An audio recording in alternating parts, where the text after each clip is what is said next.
homely defeats. Another vital 3 points are up for grabs too, as the race to finish in those Champions League places really hots up. Standing in their way today are Aston Villa, and incredibly, this is the Reds' first Saturday 3 o'clock kickoff this season in their 31st game of the Premier League campaign. And welcome along to our Matchday Live preview in association with Standard Chartered. It's another big weekend in the top flight as we move a step closer to the end of this rather strange season. Here in the studio to enjoy it all today, Gary Gillespie and Stephen Warnock. Gary, I'll start with yourself. Looking at some of the fixtures this weekend, few top four sides playing each other. This is a great opportunity for Liverpool to make up a bit of ground. Well, it is, but the home form that we've showed so far in 2021 doesn't fill you with a lot of confidence. Fresh start, clean slate. I think you can only manage what you can manage, and that's your own performance. And I think you've got to look at that and take that into this game. I think the benchmark was set against Arsenal. The performance that we saw down there, I thought that was probably one of the best games that we've played, certainly away from home. But it's not away from home that we seem to have the problems. It's when teams come here, have a low block and get men behind the ball. We've found it very, very difficult to break them down. And you can really see Aston Villa being very much the same style of play that what we saw, like Newcastle, Burnley's, the Fulhams of this world coming to Anfield. And the onus is certainly on Liverpool. It's always on the home side to be the more attacking side. And it's something we've struggled with, and it's something, if we want to finish in the top four, we've got to get right. I mean, looking at the table there, Stephen, it's obviously pretty tight, isn't it? But home form aside, as we say, hopefully it's a clean slate today. A great opportunity for Liverpool to try and push back up.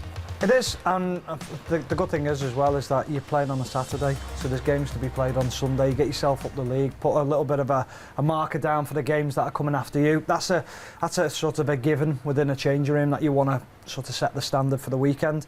But it's one of them games where you look at and you think, should be winning. But the way things have gone of late, the home form, you look at it and you just think, the only thing that's gone in Liverpool's favour at the moment is that Grealish isn't fit. Yeah. And that's the plus point of today. I do think they'll come out a little bit more than the Burnley and Fulhams of this world, but they still will sit deep. They'll still be difficult to break down, and we need the big players to step up. Yeah, we'll touch on Jack Grealish a little bit later on in the show, but in terms of the form at the moment, obviously it was looking good, but we go into this off the back of that really disappointing night in Madrid. And how surprising was that, Gary, given we went into that game off the back of 3 really good wins? Well, should we really be surprised? I think when you go back a little bit earlier on in the season, and we saw great performances away from home at the likes of Tottenham and the likes of West Ham, and we thought we'd kind of turned the corner there. And then again we look at Arsenal, the performance at the weekend, and the first 45 minutes against a Real Madrid side that were good. I have to say, I thought Real Madrid were really good, but we were really poor. That's probably one of the worst performances, that first 45 minutes, that I've seen Liverpool play in European football. The away goal gives us a little bit of hope, but again, you hark back to our home form at this moment in time. It's not like they're coming back to a full £50,000 capacity like stadium at Anfield, and I think we've got it all to do in that. And I just think that we've not really seen Liverpool put any sort of consistency together. So I don't see how we can really be that confident about getting into the top 4 at this moment in time. I still believe we can do it, but as I say, the benchmark is there. It's been set against Arsenal. If the performances match the Arsenal performances to the rest of the season, then I don't see any problem. I think we will manage to get into the top 4. But as I say, inconsistency has been the thing that's really let us down the whole of the season so far. Yeah, it was a deflating night midweek, wasn't it? But hopefully just a temporary blip, and in general, the thought you're smiling, you're not convinced. How many times have we said that so far this season? I know. When I look at it, you think, like Gary alludes to there, the performance against Arsenal, I just genuinely thought, that's them back.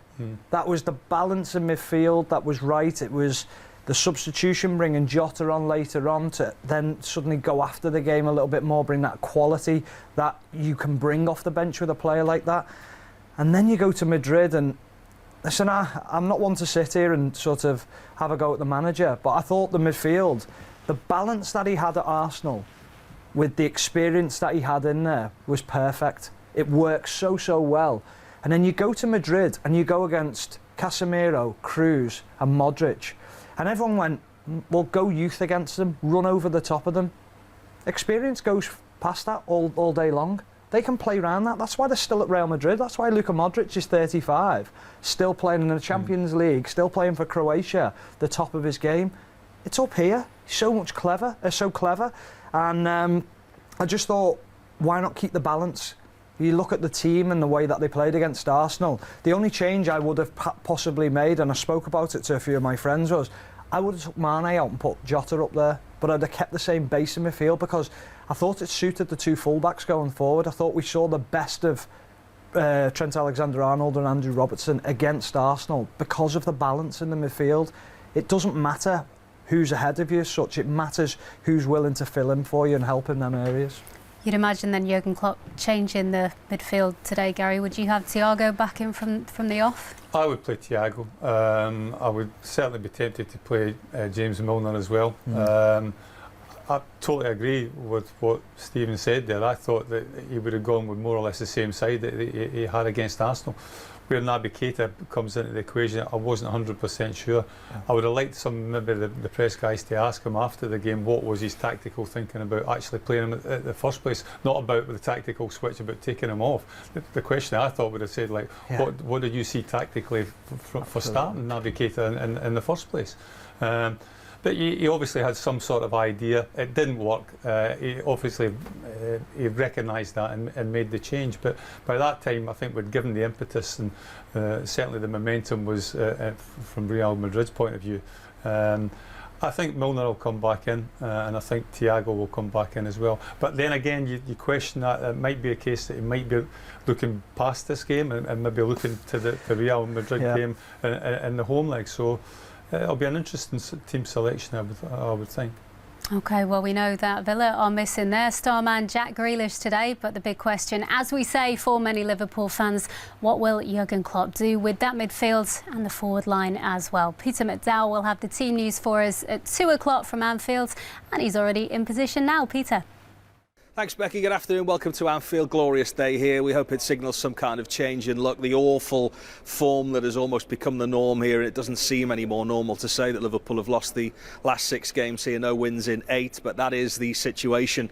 And as you know, football can change quick. We need it to change quick because it's Premier League game 31 here today, and of game 31 in the Premier League last season, Liverpool were crowned title winners, 20 points clear at the top of the table. This, quite simply, today is a job of getting 3 points to get back in the top 4, albeit probably temporarily prior to Chelsea playing. But they come up against an Aston Villa team. Everybody will talk about the big defeat that Liverpool suffered last time around at the start of the campaign. But Aston Villa are 18 points better off than they were last season. 20-odd fewer goals conceded. They've got the 3rd best defensive record in the Premier League table. So this will not be an easy task for Liverpool to get things back on track this afternoon. There's the added quandary that Grealish could return to the Aston Villa team, having missed 7 games with a shin injury.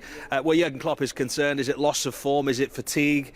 You'd expect 1 or 2 changes to the team that lost in Madrid midweek as well. We'll wait and see where that is concerned. But with the would-be Champions League gate crashers in Leicester and West Ham clashing tomorrow, Liverpool have to do their bit today, quite simply. And Jürgen Klopp knows, having been on the end of that really heavy defeat at the start of the campaign, that he's had to put a few things right since then, and he knows that this is going to be a really difficult game here at Anfield this afternoon. A lot of things were showed us in that game, which were a problem that day. Some of the problems we had before, some of the problems we never had before, and of course we work with it. And so that's the job, how you work with the results. The higher or the stranger result is. That doesn't mean it gets more necessary to work with it, but in this case, for sure, we spoke about it, and quite frequently. It's certainly the best result with the quality of the squad and team that Liverpool are. What they've done, the 2 previous seasons, and Virgil van Dijk was still in the team as well. So. It was there was some fortune within that game as well. I think we scored 3 deflected goals. But it was an outstanding performance, and Ollie Watkins scoring a hat-trick.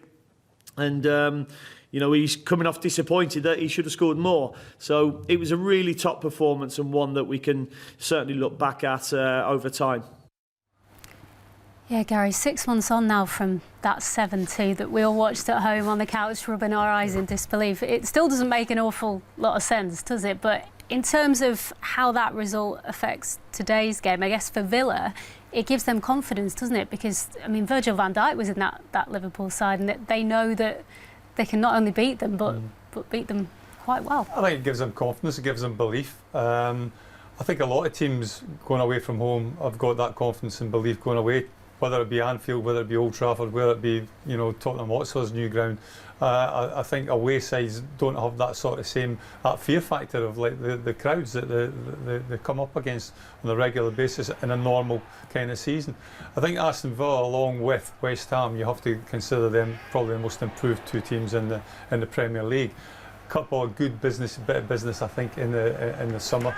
I think Martinez was a fantastic signing for them. I think they've got something like 14 clean sheets, so defensively they're a lot better. And Watkins I think has been a good buy up front as well. I think he's mobile, he gets about a bit, he gets himself in the box, and as we saw a game against us, he can find the back of the net as well. It's bizarre watching some of those goals back, isn't it, even now? But in terms of Liverpool, there must be a bit of a revenge mission, do you think? Yeah, to a certain degree. They'll want to put that away from, or get that out of their minds. You can often go into a game like this and think what they did to you last time. Two teams have changed anyway. Barkley hasn't been involved for Everton. Grealish has been injured. And you look at the teams, and Aston Villa have suffered without both Barkley and Grealish being in the team. As you said, Liverpool have Van Dijk and Gomez at the heart of defence, but they didn't have Alisson in goal. So there's all a different manner of things. You look at the midfield that played against Aston Villa. It's the same midfield that played against Real Madrid as well. So you'd hope that doesn't be seen. Well, that's not played again. Personally, from my point of view, I wouldn't like to see it anyway. But there's nothing to fear against Aston Villa when they don't have a Jack Grealish in the team and Ross Barkley. The main danger is Ollie Watkins and Traore on the right hand side. If you can nullify them two players, then it becomes very difficult for Aston Villa. When you have a nicer balance in the team like they had earlier on the season with Barkley and Grealish in there, suddenly it's very difficult to maintain and to nullify how they play, and that's the difficult part about, well, I say the difficult part, but that's the quality of players that Aston Villa have brought into the team and why they've progressed so much as a team this year.